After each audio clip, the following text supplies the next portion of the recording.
सीताराम सीताराम सीताराम जय सीताराम सीताराम सीताराम सीताराम जय सीताराम सीताराम सीताराम सीताराम जय सीताराम सीताराम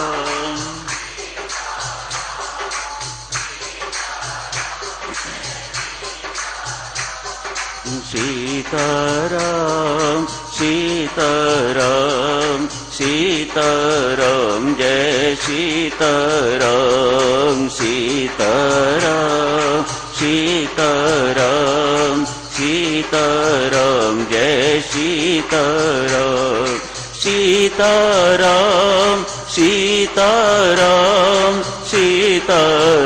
सीताराम जय सीताराम सीताराम सीताराम सीताराम जय सीताराम सीताराम सीताराम सीताराम जय सीताराम सीताराम सीताराम सीताराम जय सीताराम सीताराम सीताराम सीताराम जय सीताराम। बहुत बहुत धन्यवाद शर्मन जी। कितना अपूर्व चरित्र है, कितना अनुकरणीय चरित्र है प्रभु राम का, कितना विलक्षण चरित्र है प्रभु राम का।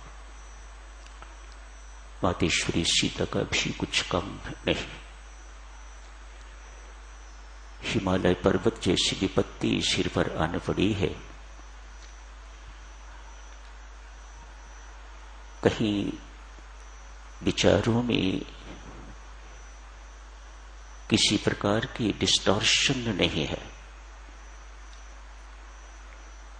कितना बैलेंस्ड मन है प्रभु राम का, कितनी बैलेंस्ड थिंकिंग है मां सीता की। ये चीजें इतना आदर्श हमारे सामने प्रस्तुत करती हैं, युगों युगांतरों तक अनुकरणीय रहेंगी। आंख बंद करके पढ़ते हैं, कान बंद करके सुनते हैं, तो जैसे हैं वैसे के वैसे ही रहेंगे। खुली आंख पढ़ते हैं, खुले दिमाग पढ़ते हैं, खुले कानों सुनते हैं,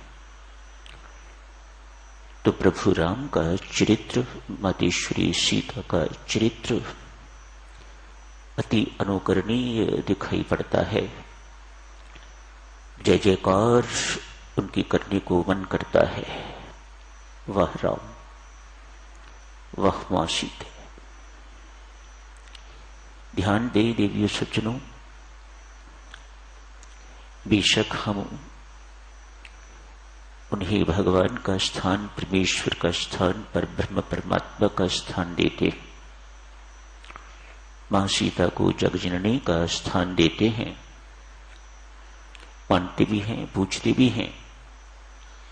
लेकिन श्री रामायण जी में उन्होंने एक मानव की भूमिका निभाई है।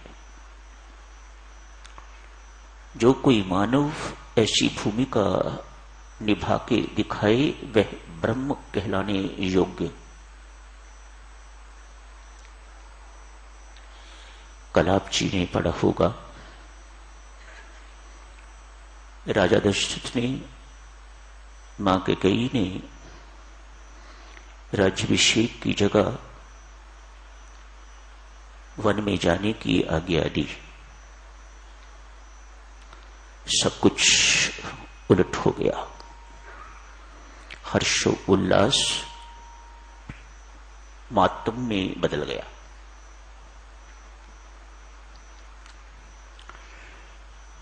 प्रभु राम एवं लक्ष्मण दोनों सीधे उनकी आज्ञा पाकर मां कुशल्या के महल में गए हैं। उन्हें सूचना देने के लिए, उनके आशीर्वाद प्राप्त करने के लिए, उनकी आज्ञा लेने के लिए, अनुमति लेने के लिए, आज्ञा तो हो गई, उनकी अनुमति लेने के लिए मां अम्बे मुझे इजाजत दें जंगल में जाने की। प्रभु राम की मर्यादाओं की ओर कहीं किसी प्रकार की कोई त्रुटि या किसी प्रकार की कोई गलती ढूंढने से भी, खोजने से भी दिखाई नहीं देती। मां ये बात सुनती है तो उसका कलेजा कांप जाता है, मानो हृदय फड़फड़ाता हुआ बाहर निकल गया हो। सब कुछ सुनने के बाद मां रोती है, बिलखती है। आखिर मां का हृदय है। बेशक ज्ञान की प्रतीक है, लेकिन जहां अपनों की बात आती है देवियों सज्जनों, ज्ञान में यही कमी है कि ज्ञान उस वक्त हवा हो जाता है। औरों के लिए तो ज्ञान ज्ञान है, उपदेश देने के लिए तो ज्ञान है, कथा करने के लिए तो ज्ञान है, अपने आप को ज्ञानी विद्वान कहलाने के लिए तो ज्ञान है। लेकिन जिस वक्त आचरण में आना चाहिए और विशेषतया अपनों के लिए, उस वक्त ज्ञान प्रायः हवा हो जाता है। मां कुशल्या ज्ञान की प्रतीक हैं, लेकिन सामने पुत्र खड़ा है, राज्याभिषेक होने वाला है। मां तैयारियां कर रही है, नाश्ता बना के रखा हुआ है, तुझे वहां बहुत समय लग जाएगा, नाश्ता इत्यादि कर ले। सब कुछ धरा का धरा रह जाता है, कुछ नहीं लेते प्रभु, मुझे जंगल जाना है, जो वहां खाने को मिलेगा वही खाना है। ये भोजन मैंने बहुत किए हैं, बस पिताश्री की आज्ञा है, मां कैकेयी की आज्ञा है, मुझे इस आज्ञा का पालन करना है। बिलखती मां को देख के तो लक्ष्मण रुष्ट होते हैं, क्रुद्ध होते हैं। बड़ी मां,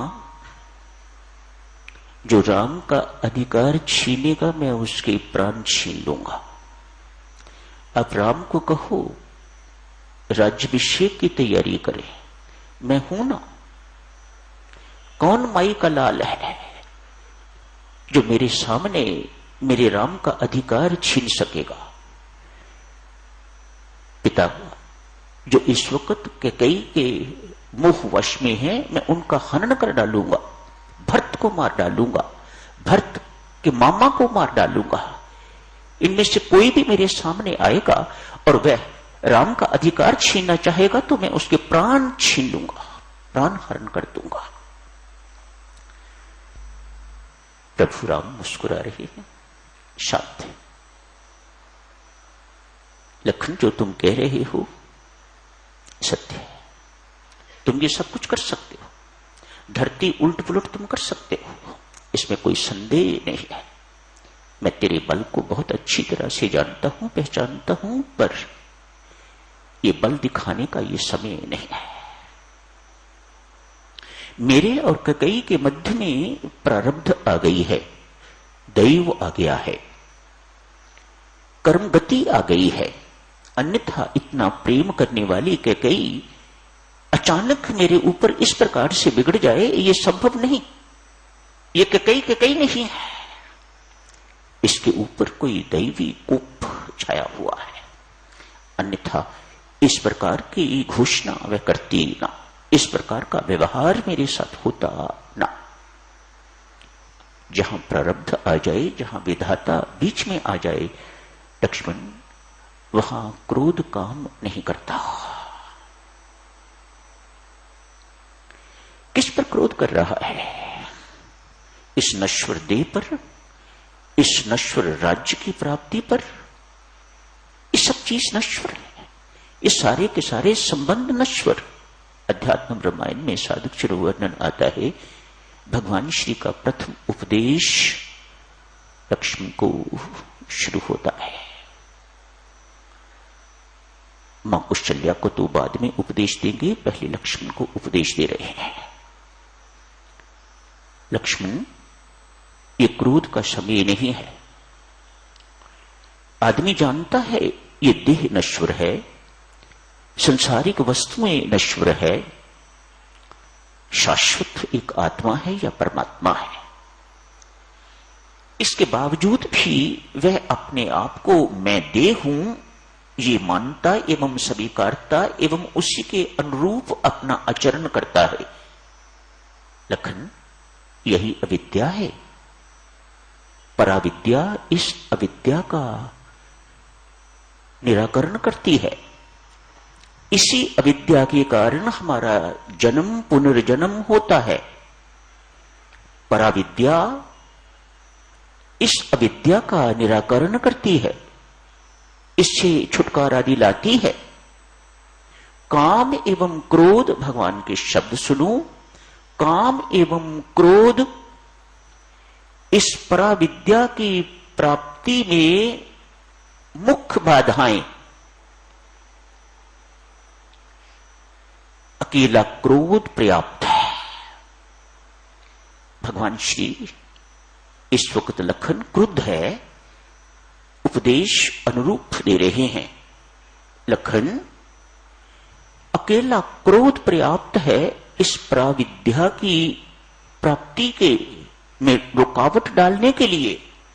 ये पराविद्या को प्राप्त नहीं होने देता। क्रोध इतनी बड़ी बाधा है, इसलिए इस क्रोध को पी जा या इस क्रोध को थूक दे। ये क्रुद्ध होने का समय नहीं। ये पराविद्या लक्ष्मण मोक्षदायिनी है, इसका जीवन में आना बहुत आवश्यक है। भगवान श्री लक्ष्मण को उपदेश देके शांत करते हैं। शांत देवियों वही कर सकेगा ना जो स्वयं शांत होगा। दूसरों के मन को स्थिर वही कर सकेगा जिसका अपना मन स्थिर होगा।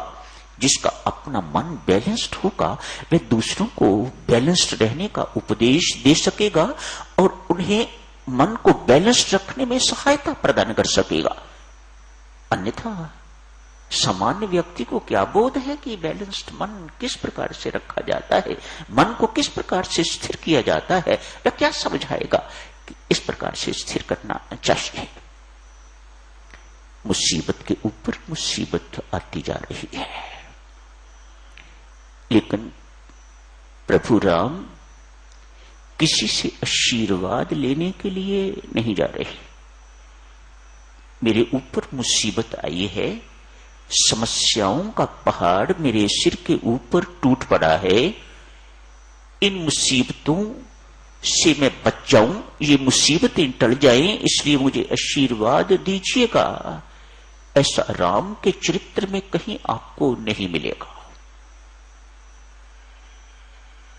आपने अनेक बार रामायण जी का अध्ययन किया है, कहीं आपको नहीं मिलेगा।